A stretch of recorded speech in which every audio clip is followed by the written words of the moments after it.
მთელი ღამის განმავლობაში გრძელდებოდა გზის გაწმენდითი სამუშაოები და მეხანძრე მაშველების და თავდაცვის ძალების ჯგუფების გადაადგილება გარკვეულ სოფლებში მოსახლეობასთან და მაცხოვრებლებთან კომუნიკაციის თვალსაზრისით და საკვების მედიკამენტების მისაწოდებლად.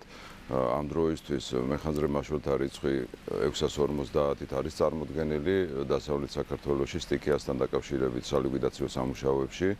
ასევე მინდა მოგახსენოთ, რომ ჩვენ დამატებით გავზარდეთ ლოკალური შტაბების რაოდენობა, რაც ხელს უწყობს სწრაფ და დროულ რეაგირებას და ეს ყველაფერი, რა თქმა უნდა, მოსახერხებელია მოქალაქეებთან და მაცხოვრებლებთან სწრაფად მიწოდების როგორც საკვების საშუალებების, ასევე სამედიცინო საშუალებების.